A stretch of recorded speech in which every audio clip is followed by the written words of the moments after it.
Iltimos bu videoga diqqat qiling va imkon qadar ko'p insonlarga tarqatingki, manfaatli bo'lsin. Chunki juda ham muhim bir mavzuni gapirmoqchiman. O'zbekiston Respublikasining chekka hududlarida, butun respublikamiz bo'ylab butun fuqarolarimiz o'zlarini hududida yashovchi, ishlovchi profilaktika inspektorlari, ya'ni xalq tili bilan aytganda, uchastkovoylarni ularni telefonini titkilashi oqibatida turli xil muammolarga duch kelganligi haqida juda ham ko'p ma'lumotlar eshitib qolaman. Ya'niki uchastkovoylar o'zini hududida yashovchi fuqarolarni telefonlarini ulardan olib qo'yadi-da, uni ichini titkilashga ularning roziligisiz titkilab, ichidan diniy formatdagi yoki bo'lmasa boshqa bir taqiqlangan videolarni topib oladi-da, ushbu insonlarni tergovga oshirib, ularga nisbatan O'zbekiston Respublikasi Jinoyat kodeksi 244 prim 1 chas 2-moddasi bilan sudga tergovga oshirilib, oxir-oqibat ushbu insonlarni 5 yilgacha qamalib ketishlariga sabab bo'lyapti. Shunday ekan, bir narsani esingizdan chiqarmang. Telefon bu sizning shaxsiy mulkingiz.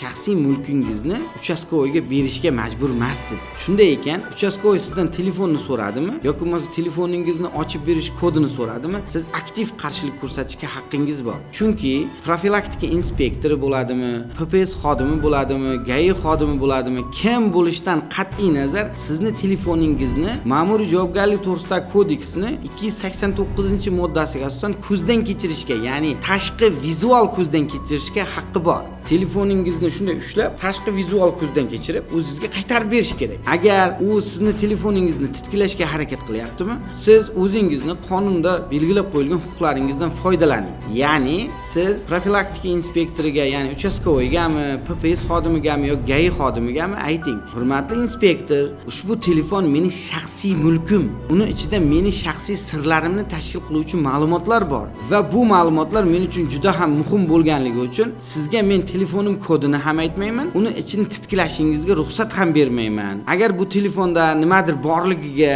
shubha qiladigan bo'lsangiz, shaxsiy tintuv o'tkazish to'g'risida Jinoyat protsessual kodeksi 157-163-moddalar tartibida shaxsiy tintuv o'tkazish to'g'risida yoki tergovchini qarorini olib keling yoki sudni ajrimini olib keling. Shunday hollardagina sizga men shaxsiy tintuv o'tkazishga, ya'ni meni shaxsiy mulkimni titkilashingizga imkon beraman. Boshqa holatlarda men bu telefonni tekshirishingizga mutlaqo qarshiman desangiz, hech qachon sizni telefoningizni tekshirmang. Ya'ni bu qarorni chiqartirib ham olib kela olmaydi. Sababi nimaga deysizmi? Chunki siz birinchidan na jinoyatchisiz, na biror bir jinoyatda gumon qilinayotgan odamsiz. Shunday ekan, GAI xodimi bo'ladimi, uchastkovoy bo'ladimi yoki yo'l patrul xizmati xodimi bo'ladimi, kim bo'lishidan qat'iy nazar sizni telefoningizni faqat vizual tekshirishdan boshqa hech qanaqa vakolati yo'q.